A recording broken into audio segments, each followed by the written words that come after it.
Come, let us fix our eyes on Jesus. This is Unpopular Theology, episode 72. Today I'm going to be talking about Henry Melchior Muhlenberg and the Pennsylvania Ministerium. Before we get started, go ahead and hit the like button. Go ahead and subscribe. Go over to our Facebook page. Like us over there. Post new content there every Friday with these videos, and then at the beginning of each month and the end of each month.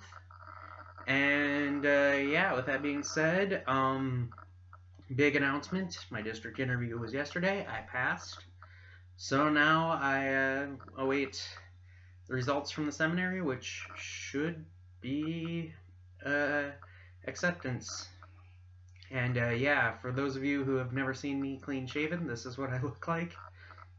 Yeah, I don't really like this look either. So hopefully my hair grows back soon. I did it for the district interview. And with that being said, remembering Lutheran history, this is Unpopular Theology. So I'm going to give a little background information on why I'm doing this. So I'm doing this to talk about the origins of major synods in America. And so, of course, for you non-Lutheran viewers, you might think, well, what is a synod? So synod comes from the Greek words sun hodos. Essentially what it means is to share the road. So synods, you can think of them as, I like to think of them as semi-autonomous archdioceses.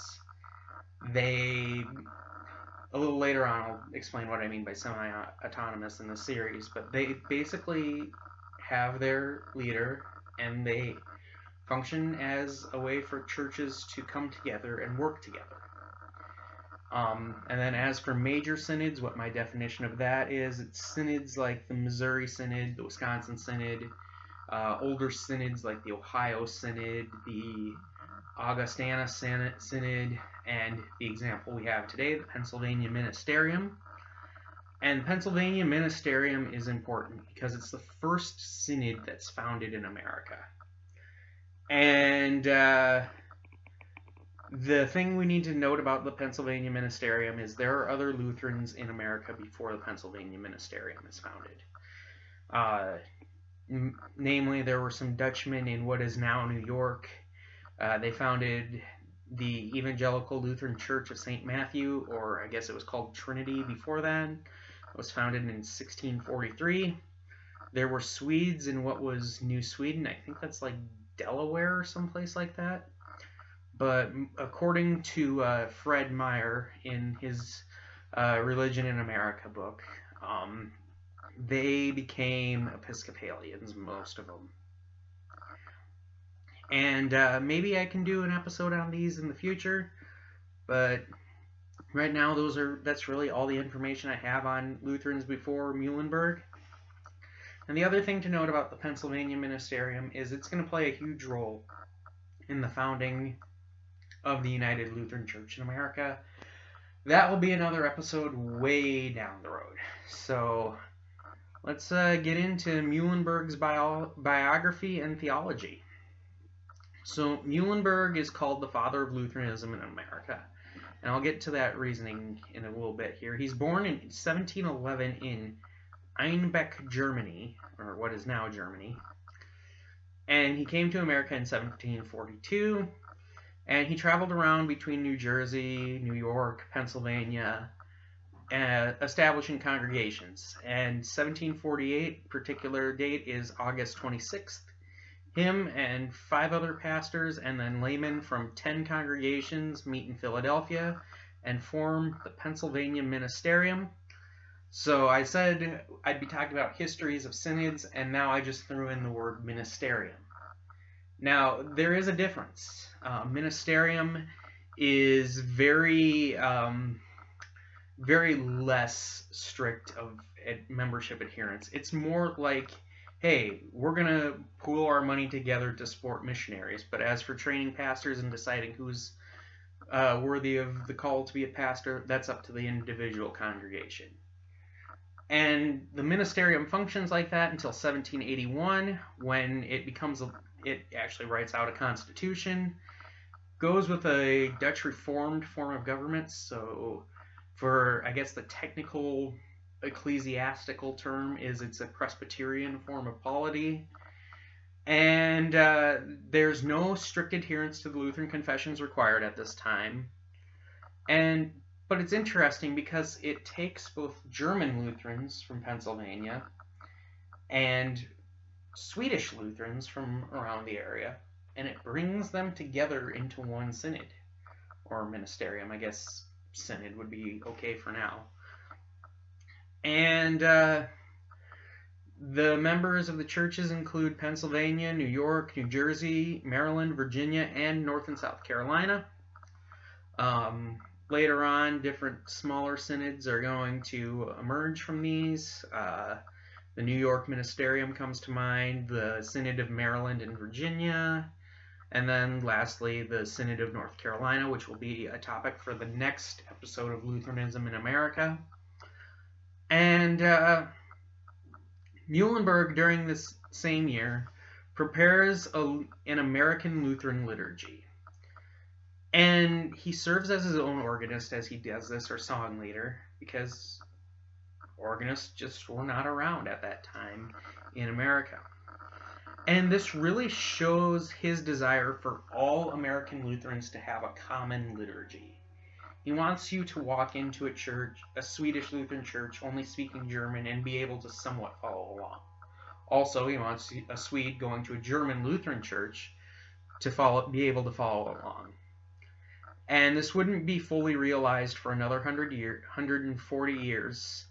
In 1888, the United Lutheran Church in America, or what becomes the United Lutheran Church in America, publishes the Common Service Book.